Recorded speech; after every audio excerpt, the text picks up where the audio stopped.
Ladies and gentlemen, the following is another marvelous episode of the Wrestling Fans Podcast, Ringside Society.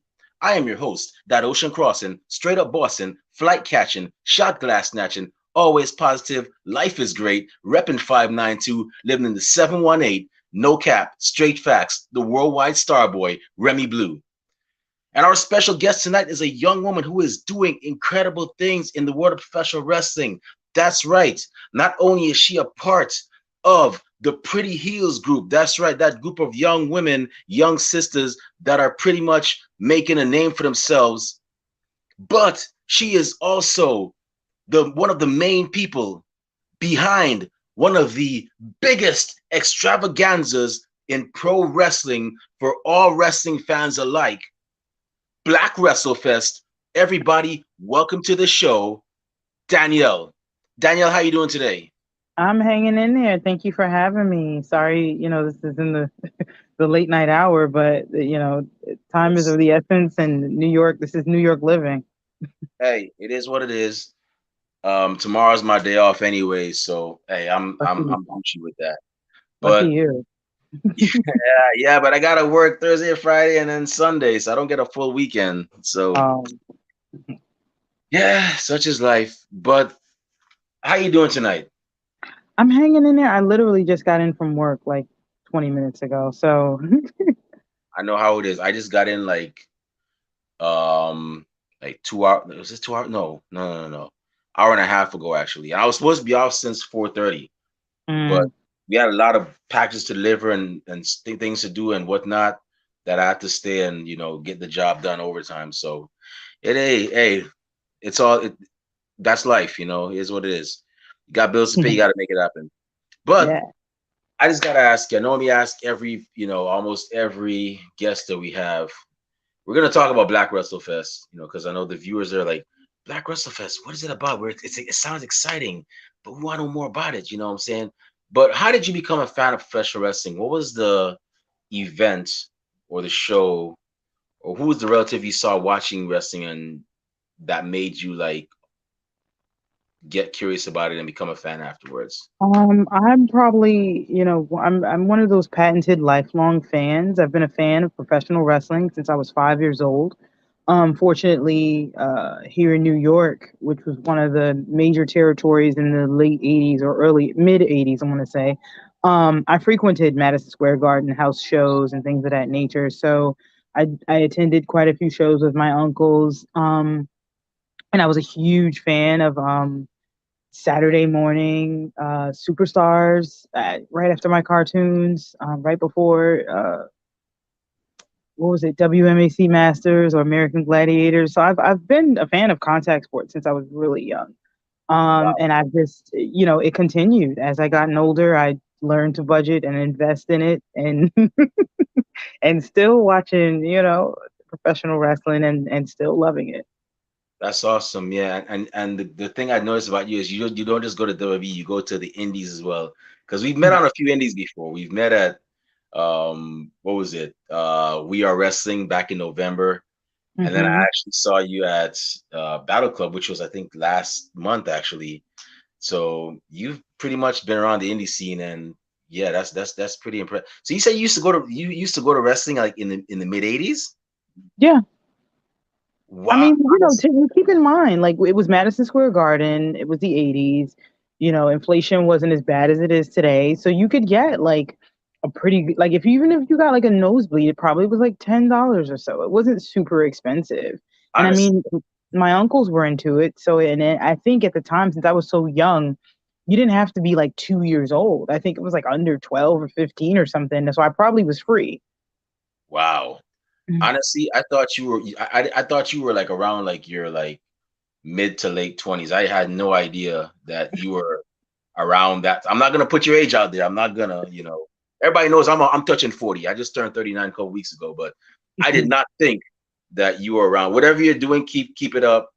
Thank Your you. other Black don't your crack. other Black don't homegirl, crack. your other homegirl that's in. I'm not gonna call names because, like I said, I want. I'm. I wouldn't say I'm a gentleman, but I'm man enough to know never mention a woman's age.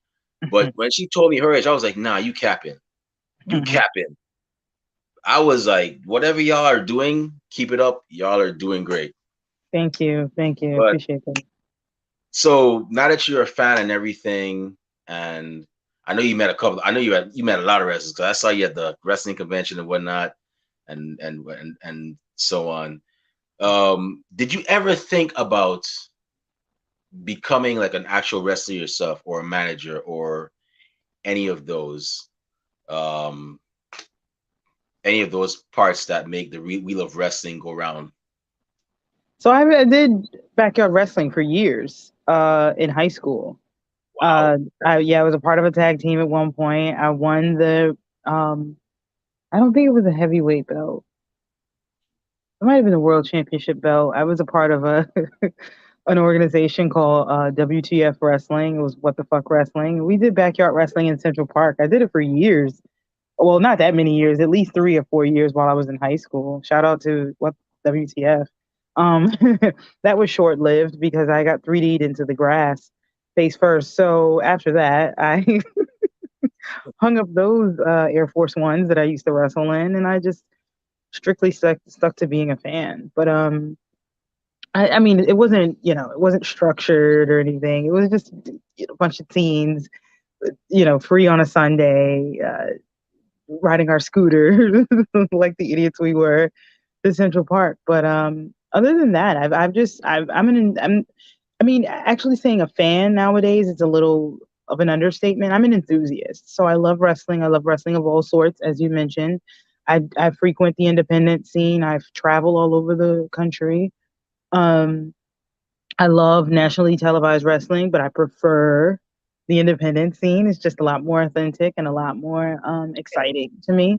And I think a lot more freedom and creativity. So it like the flow of things make more sense. But as far as like becoming a wrestler or being more involved, more hands on, I think this is it. I love just being a part of my company and creating social gatherings for other people who look like me who like wrestling.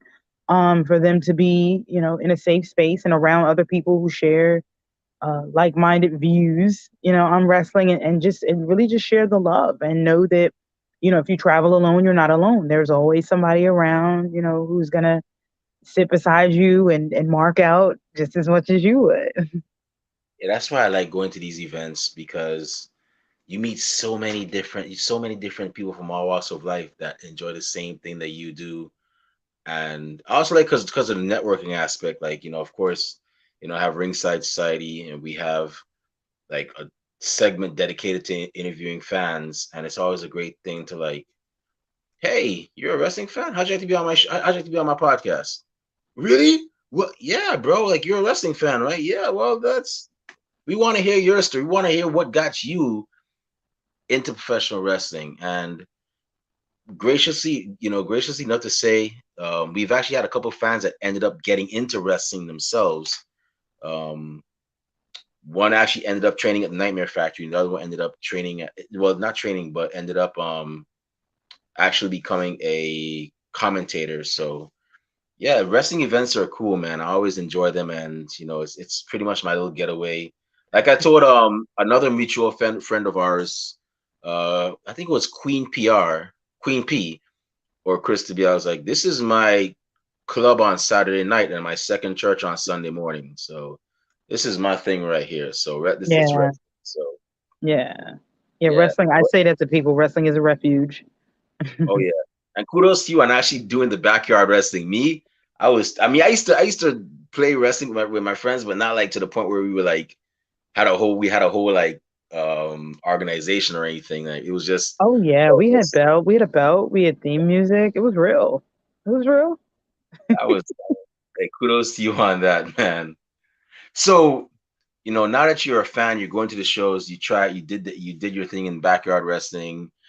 Um, Now you're pretty much the person that is in charge of Black Wrestle Fest, the inaugural event, the first one. So tell us, how did it start, man? How did it start? What got you to like say, something? I'm gonna get, you know, I'm gonna start this festival for, Black wrestlers, wrestlers of the Black culture. And how'd you go about doing it? Because I to me, I gotta say it's very impressive, and y'all got a lot of big names. Not like, oh, this person you never heard of. You got people like Mysterious Q, Willow Nightingale, man, several other heavy hitters from all over the country. How'd you go about what inspired you? So we'll start off first and say I'm the lead organizer, but I would say this event could never happen without the amount of people who supported and have been collaborative with the inception of this event. So I definitely want to shout out Battle Club Pro, all of their squad. I absolutely want to shout out Jobber Tears podcast, all of their squad. The other Pretty Heels, want to shout them out. I want to shout out Black Wrestling Alliance. I mean, I know this sounds crazy, but like, there's so many people that I'm missing that have been a part of the planning process from the beginning. So I'm the lead organizer, but it's not just me. It's there's a lot of people behind me. Montana Black, Yaya, Zuka King. It's a lot of people. Tommy Thomas, Savannah Evans. There's a lot of people. But I want to say real, like I guess, touchworthy uh, inspirations would be uh, Black Wrestlers Matter. They hosted their inaugural show, I believe, in 2020 at the height of the pandemic in Iowa. Um, that was an inspiration. I want to say that TGA Moss, who's a wrestler out of the Carolinas in the South, he held a What Really Matters event in his backyard, where he had a bunch of wrestling friends wrestle, and they raised money, and the proceeds went to a not for profit who is doing civil rights and justice efforts. So I would say it was those type of initiatives that took small steps in making things big that kind of inspired me. Like I said, I frequent conventions and wrestling of all sorts all over the country. And a commonality that I was finding at all of the big events that I go to, there were very few people who looked like me, whether that's from the fan perspective or the actual talent perspective. So, I said, why not do a convention? That's kind of like, I don't want to say it's just for right people of color, but it's highlighting people of color and what we do, and how great we are. So all allies are welcome. I think I have my friends coming down from Canada who is a real huge support. He's not a person of color, but he's all about wrestling and he's supporting me and everyone else who's behind me. So shouts out to him. Shouts out to all the allies who not aren't necessarily people of color, but they're like, we're here for you. We get it, and they're with it. So it's really just um, sustaining my own legend right within myself of being a doer. We can sit around and we can talk, and we can talk about inequities and talk about disparities and how we want a seat at the table. But sometimes you don't wait, right, for your invitation to have a seat at the table. Sometimes you build a building, right, that has the room, and then you put your table inside of that room. So now I'm not waiting, you know what I'm saying, for someone to invite me. I am now inviting all others. And one of my long term or long ongoing academic mantras was you have to be the change that you want to see. I've gone to my high school was a leadership high school. My middle school was a leadership middle school. And I just, I wouldn't be me if I didn't follow suit with just being the change that I want to see, right? And not just waiting for someone else to take the charge to get on the bandwagon. You can take the charge yourself, right? You can initiate. You can be the changes you want to see, do these things and make it happen. So, I'm fortunate that I'm the lead organizer with a band of so many people who are also sitting beside me to be able to throw the largest Black wrestling weekend historically, in the country. And I definitely foresee it being a huge success. And I'm grateful, for everyone that was involved that I have not mentioned, even those that I have mentioned. And I'm super looking forward to meeting new people at this event and just enjoying the moment. And hopefully, we'll see what happens. Maybe it'll be an annual event. Yeah, I will definitely be there. I will try to be there because I may have something coming up, but I will try to be there. I will try my utmost best to be there and show my support because I personally think it's a great thing you're doing. I mean, obviously I'm black. We're both, in the same community. Mhm. I think it's something great, spectacular you're doing. You Thank know, you. I gotta say, if nobody has thanked you before, well, you're hearing from me first. And if they have thanked you before, well, I guess you're gonna hear it for the thousandth time. Thank you for doing this as well. And you're definitely one of the people that I actually have utmost respect for. I always tell people there's two types of respect. There's two types of respect that I give. There's respect and there's utmost respect. This podcasting game, I'm sorry, but you're up there with jobber tears and those wrestling girls because y'all give back so much to the community. There's people that, yeah, they have the little podcasts and that's it. They might shoot the breeze on something, and that's their own prerogative. I mean, I am not shooting any. I'm not throwing any salt. I'm not throwing any pettiness in anybody. But there's those people that just do their podcast and that's fine. But then there's people like yourself, Jobber Tears, and those wrestling girls who actually get up and throw events. You throw panels where y'all can talk about what's going on in wrestling. You throw viewing parties, giveaways, all that stuff, and to me that says a lot about a person or a group of persons, and that's a positive thing. So, uh, Yeah, but I do want to shout out the podcast. Sometimes you do what you can, and they're very important. That was one of the reasons why, like, I wanted to make sure I had podcast row because, I'm not saying everyone needs to do what I'm doing, but I think everyone has their lane, and I definitely want to shout them out. I don't think I think they give voice to the voiceless, and they talk about some things that maybe others wouldn't want to talk about. So shouts out to them always. yeah, yeah, definitely. And like I said, people don't take that personally. I have nothing against any other podcasts. I mean, I've had several podcasts on my show. If you check out our history, but yeah, it's just amazing what y'all do. That y'all actually go the extra mile and you know do what you're doing and so on. So in terms of the Black Wrestle Fest now, if it becomes an annual thing, would it be possible that it'll be like, okay, it's going to be in New York this year. Next year it's going to be in Fort Lauderdale, Florida, or Miami, Florida, or it's going to be in Atlanta, Georgia. Atlanta got them. To me, like Atlanta's like the mecca of black-owned businesses, um, in all of the United States. Do you foresee it actually like going from city to city, state to state every year, or do you think I definitely can. I've gotten calls already. Of it would actually Georgia was one of the first places they were like, bring it here. I could see it being in the Carolinas, and it's definitely in the South. I can see Florida. Is fortunate enough that I literally have people, in probably about 40 states.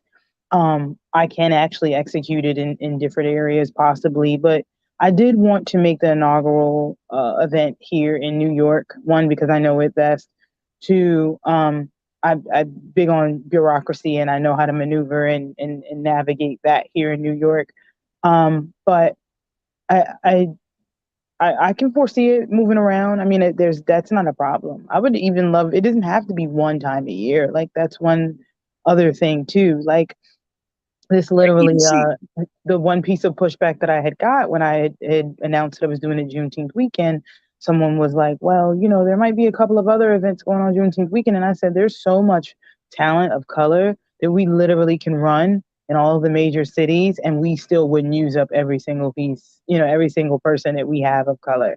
Because the amount of talent in the wrestling industry that's of color, it's numerous. Like there are a lot of us, so there's so many people we would have loved to have on the wrestling show, but due to time constraints and we didn't want to run a wrestling show for 24 hours, we had to limit the card. But there were so many people who reached out who wanted to be a part of it. So I would love for it not even just to be an inaugural event, like in the sense of annual, but I would love it. I mean, why not quarterly, right? Right? Why not every 3 months? Yeah, Have some type of big thing and have talent get together we have so much talent you don't have to repeat it, right? It could be a different set each 3 months. But I mean, let's get past the first one. This one, is a doozy. It's a lot to organize, but I'm so overwhelmed with joy about this, around the support and the constructive criticism and like great feedback that I've gotten about this. Let's get past the first one. Yeah, yeah, of course, of course. And I already know it's going to be a success. I'm actually excited for it. If this Juneteenth event is a regular thing, I'll be at my job like, look, I need Juneteenth off. Oh, is it because you're black? No, not well. Yeah, I am black, yes, but it's Black Wrestle Fest, man. I got stuff. I gotta be there. I need those 2 days off. You can have me up for the rest of the year. Maybe not New Year's Eve because New Year's Eve is. I'm not gonna get into that, but you know June. I need that Juneteenth weekend off, man. Y'all can have me for the rest of the time, and you'll definitely see me there. Just chilling. Um, enjoying the festivities. So speaking of the festivities, we're almost done. I know you're a busy woman. You got things to do, moves to make and so on. Yeah, that's what we New Yorkers do. What can fans attending Black Wrestle Fest expect to see, and what are some of the activities that they can actually partake in upon arrival? So, with this convention, I wanted to make sure it was as interactive as possible, right? Because a lot of the conventions that I've gone to in the past, you can do your meet and greets, or they may have little, exhibitions, and that's cool. But like, I want a ticket holder. I want them to walk around and really just take in all the wrestling fandom, right? So I want someone to be able to say, "Hey, I played WWE 2K22 against Ken Broadway, right? Or Big Game Leroy or Shane Taylor, right? Or, anyone of that nature. I want them to say, hey, we won Family Feud and Big Swole was on our team. Like, so we want to have that type of interaction. I didn't want people to just come in and do meet and greets and take a picture or get a signed 8x10. I wanted them really to have a candid conversation with the talent, right? I wanted the talent to step out their comfort zone, and we're gonna have a couple of we're definitely doing the panels with Q&A. So we're gonna talk about the stuff behind wrestling, right? So wrestlers are super important to the industry, but so are makeup artists, right? So are hair people, so are the commentators, so are the ring announcers, so are the referees, so are the camera people, right? So are the photographers. So you're gonna get to talk to all of those different type of people, hear what they're saying, hear their walks in life and how they got into the industry. You're gonna get a chance to learn about the history of like feet heat and wrestling, right? Everyone thinks that the Young Bucks started the whole sneaker craze when I have statistical like evidence that back in 1987, I forgot the name of the tag team, but they were the first individuals to wear like sneakers that weren't athletic sneakers, or athletic footwear into the wrestling ring, and it was actually some black and yellow Air Dunks, right? And we're talking about the history of sneakers in wrestling, and we're going to talk about Carmella. We're going to talk about Shane McMahon, Kofi Kingston, and all the other wrestlers who go unrecognized as some of the originators, right, of wearing feet heat to the ring. We're gonna highlight a documentary that was done by Chris Borneau about the first Black woman world champion in the U.S. From the 50s and the 60s, like stuff that you may not ordinarily see, on TV or just have access to it at a convention. You're gonna have access to seeing the footage, but also talking to the man behind the directorial debut in New York of this event. It's just those type of things, just great interaction with the talent, interactive, activities. We're going to have a promo area, so you get to put on some gear of some sort, or you get to gimmick yourself up and take promo pictures, right? All types of stuff. So I just want everybody to come out, have a good time, uh, support independent wrestling, because believe it or not, this is where people from AEW come from. This is where people from NXT come from. This is where people from WWE come from. Usually they were once independent wrestlers. Um, so come out, have a good time, make memories. I'm very big on experiences. I'm very big on memories. And I really hope everyone just comes with a positive attitude and enjoys themselves. Actually, I just found your who actually wore the sneakers to the. It was actually the Killer Bees, B. Brian Yes, Blair and Jumping yes, Jim Brunzell. yes. The Killer Bees. Killer Bees. I remember the I black didn't even and know yellow. I didn't even know they did that. I know they used to wear masks, and they had a thing they used to do it for a gimmick they had called mass confusion. But I didn't know that they actually wore sneakers. But that's pretty cool. Yeah. Chris, I'm glad y'all got Chris Bornell, because I had the pleasure of having him on, our show, and great guy. Definitely opened our eyes to, black women being involved in, you know, professional wrestling. And I think, to me, that opened up a lot of eyes because, let's be honest, black women, people have actually given them flack for actually being involved with professional wrestling. I've seen it. It's not something that I like to see. I'm gonna be real. I'm unapologetically black guy, but at the same time, that doesn't mean I have any hate towards anybody, any other ethnicities. But at the same time, you know, um, I think that was a great documentary to show people that the sisters have been in it since the 50s, the 60s, since most of us were since before most of us were born. So, big ups to getting him on here on there as well too. Definitely a great guy. I definitely look forward to hearing him again when I get there as well too. So with that being said, I just gotta say I wish y'all the best of luck. I will Thank definitely you. be there. Try to be here front and center, but I will definitely be there enjoying the festivities. And I look forward to meeting people. I definitely got to get a picture with you when I'm there, man. So I can be like, yeah, I met one of the main organizers for Black Wrestle Fest, man. You know what I'm saying? So Yeah, what's we'll going to we'll do work great something things. out. We'll definitely work something out. But I'm super approachable. Um, I would love to take pictures with everyone. I want, photographic evidence that this is going to be a thing. This is real. So I look forward to meeting everyone who, attends. And you can get your tickets at blackwrestlefest.com. Um, and it's a 2-day event, Saturday and Sunday. Sunday is going to be the actual wrestling show, so be sure to show up to that. It's going to be a banger. It's going to have some great matches. But thank you again for having me. I appreciate it. I appreciate the love. I appreciate the support. And I mean, we all we got, so we're gonna keep this going. Yeah. So with that being said, for those of y'all in New York, you don't have, whether you're black or any other ethnicity, make sure you check out this event. It is history making. It's gonna be historical. When you get your kids, your grandkids, like, yeah, I went to that. Oh, y'all going to the and I'm speaking it into existence. Y'all going to the Black Wrestle Fest? Yeah, I went there when they had the first one, man. Woo, y'all gonna love it. So make sure you Yeah. actually check it out. You get to Yes, meet. yes. And we've got surprises. So you may not want to miss this one. I've gotten some phone calls over the past couple of days, so just pull up. That's all I'm gonna say. Yes, if y'all are in New York, there is no excuse. Make sure you check out this event. It's gonna be great. You'll never forget it. You can't. You I guarantee you won't want to you will enjoy this one so much. You'll be like, man, I can't wait till the next one, man. Is there a biannual one? Is it a quarterly one? Please don't let me have to wait till next year to go to another one of these. Check it out. Support indie wrestling. That's where most of your AEW and WWE superstars come from.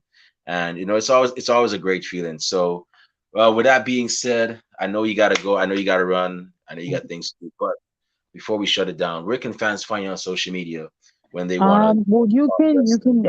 Pretty Heels XOXO on Twitter, Pretty Heels XOXO, I believe, on Instagram. We do have a Facebook page. What else is there? There's a Pretty Heels XOXO.com website. But I mean, and also Black Wrestle Fest. I'm one of the people who run the Black Wrestle Fest social media, Black Wrestle Fest on Twitter. I think it's BLK WrestleFest on Twitter, and then it's Black WrestleFest spelled out on Instagram. And I mean, we, just reach out to us. We look forward to chatting with you guys or constructive feedback, or if you want to know what else is going on in the wrestling world as far as events. We attend quite a few events, so you may see us at another event. I definitely have a few events to go to this weekend. She's not lying. She's not capping. I've seen her like every wrestling event I've been to in New York. I've seen this, and and I would. And it's funny because I didn't know you as Danielle. I knew you as the sister with the golden locks. But I was like, I felt bad because I'm like, I can't remember her name. I feel so bad. She probably might remember mine. I'm nobody popular, but I felt bad. I couldn't remember yours, man. But yeah, she's definitely around. So if you ever see her at the when you see her at the Black Wrestle Fest, I know you're gonna see her. Make sure you give her a handshake, congrats, and take a Absolutely. picture. I'm a hugger, high five all day. So with that being said, if y'all want to follow me on social media, not that I have anything cool to say, but who knows, maybe you'll get lucky. You can find me on Twitter at the Remy Blue. You can also find me on Instagram at the Remy Blue, and I'm also on Facebook as Remy Blue, of course. Our podcast is actually on Twitter, Instagram at Ringside Society. We're at Twitch, Ringside Society 2019. We're on Facebook as a Facebook group. We're on Spotify, Blog Talk Radio, and we're also on YouTube. Make sure you check out our YouTube. Once you type in Ringside Society, you'll see that sweet OMG dark blue and light blue yin yang sign with the blue flames around it. So make sure you subscribe to all our videos because we got a lot of cool stuff coming up, and you don't want to miss a thing like Aerosmith in 1998. But with that being said, I just want to thank everybody. Oh, and we also have, I always forget this part, a pro wrestling tee store where we sell official pro not pro wrestling tees, sorry, Teespring. We have a Teespring store where we sell official Ringside Society merchandise. We have t-shirts, we have tank tops, hoodies, long sleeve shirts. We even have coffee mugs for your favorite warm beverage. So make sure you check us out. Cop some merch. All proceeds go back into keeping this show afloat. And last but not least, I just want to thank everybody tuning in tonight live. We really appreciate it. To those of y'all that are going to listen to us later on, thank you very much in advance. And those of y'all that hate us, can't stand us, really and truly wish we'd go away. Well, like myself at a Golden Corral, we ain't going anywhere for a while. But with that being said, I just want to let everybody know that we here at Ringside Society, we're very well aware that everybody and their grandparents and their parents have a podcast. But we're not your grandparents' podcast. We're not your parents' podcast. As a matter of fact, we're not just any podcast. So I'm going to say this one time for the mind, one time for the people, one time for the wrestling culture, and one time for Black Wrestle Fest coordinator, Pretty Heels member, the brilliant, ever so brilliant and lovely Danielle. We're the Wrestling Fans Podcast, Ringside Society. And with that being said, we'll be back this Friday with another impressive episode. But until then, we just want y'all to do 4 favors for us. That's right, just 4. Stay safe, stay healthy, be excellent to each other, and party on, dudes. We out. Peace.